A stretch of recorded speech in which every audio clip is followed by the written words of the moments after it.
Welcome to my channel Daily Bulletin News. Chad questions Kat about spoiler as Steve gets alarming news. At the Kuriaki's mansion, Holly considers texting Tate that she's back but doesn't. Maggie welcomes her home and asks if she has seen Eric. Holly did and forgave him, and now she hopes Tate can forgive her. They talk about her betraying Tate's trust by searching for evidence against Brady. Maggie knows part of her felt she was getting justice for her own father. Holly says she feels like a fool knowing Brady is innocent and for how she treated Tate. Maggie feels she should remind Tate about her feelings about her dad's accident and how it pushed her to do what she did. She advises Holly to tell Tate that she's sorry, and that she misses him, and she thinks Tate will forgive her. Holly looks at the text she wrote to Tate but didn't send, as she's worried he'll ghost her. Maggie says she'll never know unless she sends it. Holly hits send, but doesn't hear back. Maggie suggests they watch a movie while they wait, but Holly remains fixated on her phone and worries about why Tate hasn't responded. Maggie suggests she do the old-fashioned thing and call him. Holly says she will do something more old-fashioned and go over and see him. Maggie wishes her luck. Tate invites Sophia over to John and Marlena's place, where nobody is home. Tate says it looks like they have the place to themselves. Sophia calls her mom when Tate is getting them some food and claims she's studying at Brianna's. Tate returns with finger foods, and they talk about their history and what happened with the prom. Tate feels bad, as he didn't consider how what he and Holly were doing affected her. She says that was a long time ago. Tate tries to load a movie on Peacock, but it won't load on the living room TV, which he calls ancient. He suggests they watch the movie in his bedroom. They head into his room, and Tate leaves his phone in the living room, missing Holly's text. Sophia and Tate sit on his bed and watch the movie. Sophia tells Tate she knows she came on strong in the past, and she says sometimes her feelings make her act crazy. She admits she really likes him. He says he likes her too. They move in and kiss. As they continue to kiss, Holly knocks on the front door. Tate thinks he hears her knocking, but Sophia suggests he is hearing her heart pounding. Holly eventually gives up and walks away.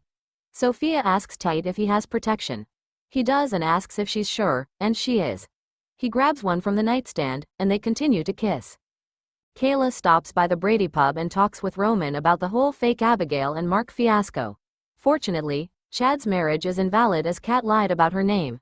Kayla feels for Chad having to grieve Abigail all over again. Steve arrives and informs them about his talk with Marlena about who Kat is, and who her mother is. Roman and Kayla are stunned to learn that Kat's mother is the Katharina John supposedly killed, and that she didn't die, and John carried all that guilt for her supposed death. Kayla asks where she is now. Steve doesn't know and isn't sure she's even still alive. Steve fills them in on Clyde holding Katharina hostage when suddenly the warden of the prison holding Clyde calls. Steve is stunned when he learns Clyde escaped during a transfer to the courthouse for a hearing. At the Salem PD, Chad confronts Kat in the interrogation room. She wasn't expecting him to be her visitor.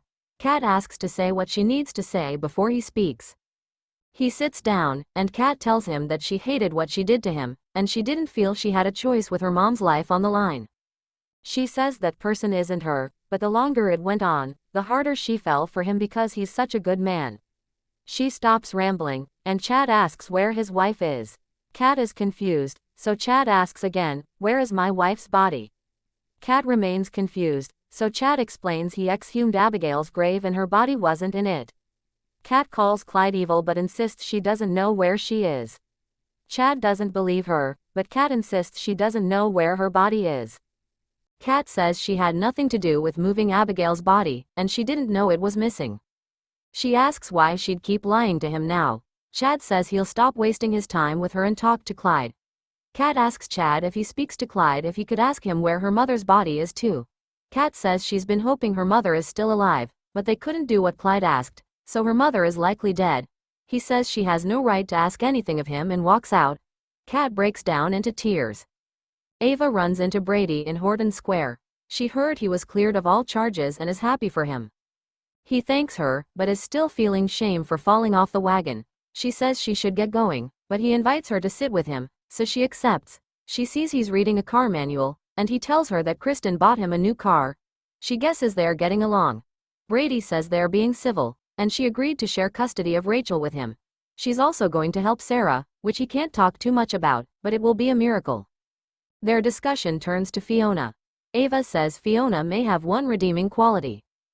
She explains that a waitress who works for her, Sophia, had a lot of good talks with Fiona, and she tipped well. She says Sophia goes to school with Tate, so he may know her. Brady does know her, and she and Tate went to prom together. Ava says it sounds like Sophia has a crush on Tate, but she's been reluctant to go for it because she thinks Tate still has feelings for Holly. Brady thinks that might not be an issue any longer. He fills her in on Holly and Tate's breakup, and Ava hopes things can work out for Sophia and Tate as she really likes Sophia. Brady jokes about her being invested in this teenage drama. Ava suggests focusing on teen romances might be a way for them to avoid their own love life drama. Brady agrees, but is enjoying having an actual normal conversation with her with no drama.